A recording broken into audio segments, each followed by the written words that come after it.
Hey everybody, and welcome back. For the people who've been watching, I feel Danelle Smith is not a good leader for Alberta. Not because she's PC or she's conservative or whatever. It's just the direction she's taken Alberta, the decisions she's making, the fight she's doing, like book bans, putting a Canadian citizenship mark potentially, or in I think it was this year, they're going to be putting a Canadian citizenship mark on licenses to help with frauds on the services, which a lot of those services require your finances, which they have to look into, which they need to have your social insurance number, which will tell you them if they're Canadian or not.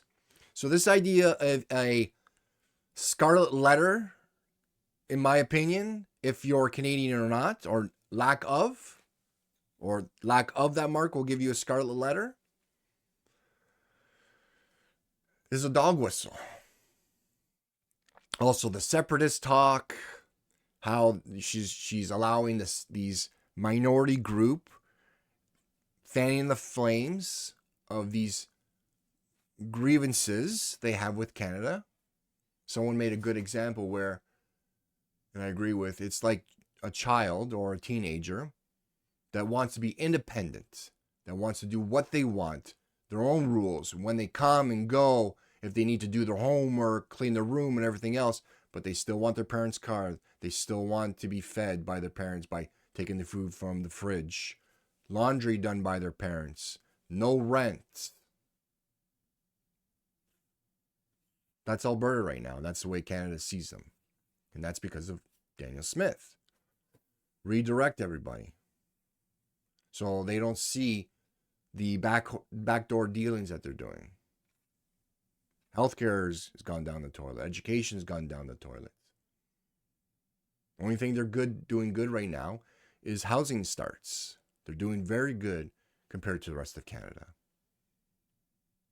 But that's finicky. Eventually, you'll have too many people that want to go there, maybe, then not enough, and then the cost of housing will go up and everything else, and so on and so forth. But I'm going to give her credit. Housing starts are good, and the cost of homes are relatively cheap compared to the rest of Canada and everything else. But there are things she could be working on to help Alberta. Too focused on this pipeline. The capacities of the current pipelines right now are not even at 100%, and there's ways they can increase the flow or increase the capacity of the current lines. And they haven't maxed it out. I understand they're thinking in the future because by the time they max it out, they need more pipelines. But with that same argument, by the time they max out those current flows of those pipelines capacities, who knows where the demand for oil will be? Because again, their current budgets, they shipped a lot more oil. I think this is the most. But because of the cost of oil, they didn't bring in as much, so they're running a deficit. When you put all your eggs in one basket, this is the problem you have. So she should be trying to bring in other industries to utilize the resources that they have. Did a video on saffron. A Calgary man was boasting that he can grow saffron, which is very expensive, very, very expensive, and highly sought after. And he was willing to teach other farmers in the area to grow saffron because they can grow it outside and inside in the Albertan climate, which is fantastic. Should be working on that industry of agriculture. Another one I just came across is carbon fiber. I want to show you a video, and I think this would be great for the oil sands for Alberta. Let's take a look, and we're going to discuss more. What this facility intends to do is take the heavier fractions of bitumen or bioindustrial byproducts and potentially turn them into carbon fiber. We're very excited. One of the goals that we have is to scale this up or have industry scale this up to a commercial facility within the next 4 to 5 years. The intent is to take those heavy ends of the bitumen, continue to process them, refine them, create a feedstock material or a starting material for this facility.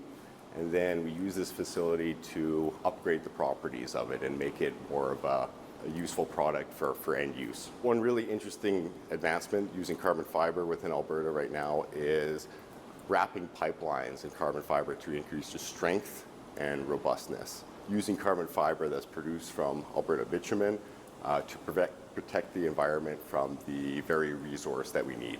The hope is to create an entire supply chain for carbon fiber, from us, producing the bitumen up north to, creating the processing facilities, and then eventually using the refined carbon fiber product to do manufacturing. So there is a lot of opportunities for job creation, new markets, and just taking full advantage of the resources that we have right here at home. The goal is to reduce the total cost of carbon fiber to less than 50% by taking advantage of the lower cost material of bitumen. Okay. I think that's a great idea.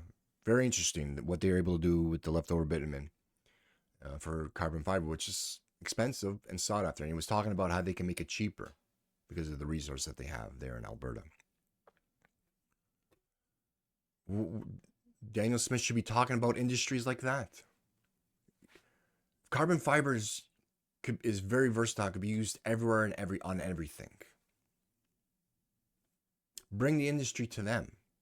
So when the demand for oil reduces, and it will reduce, I'm going to show you something, okay? So here's a visual representation of crude oil and what it's used for. 42% is used for gasoline. 24.4% is used for diesel. Then jet fuel, heavy fuel for shipping containers, asphalt, light fuel for heating and cooling, or for heating, hydrocarbons for cooking, and then 10% for other manufacturing. Okay? Like, basically, a lot of it, like the cooking is done induction, okay? For heating, heat pumps, that's done. Yes, heavy fuel for shipping is still good. Jet fuel, yep. Asphalt, still there. But diesel and gasoline, almost 70% of it. This is why Danelle Smith hates everything to do with EVs. This is why a lot of people from Alberta hate everything to do with EVs. That's why they hate EVs coming in, incentives and everything else. Because the bulk of production is for gasoline and diesel.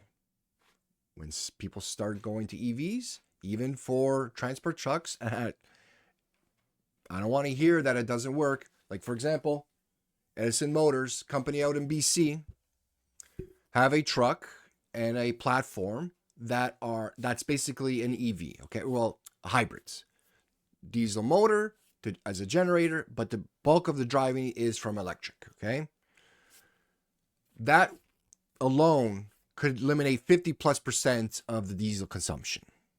Let alone what Tesla and other manufacturers are doing with pure EVs and the infrastructure and everything else. Okay, oil is going to be on its way out.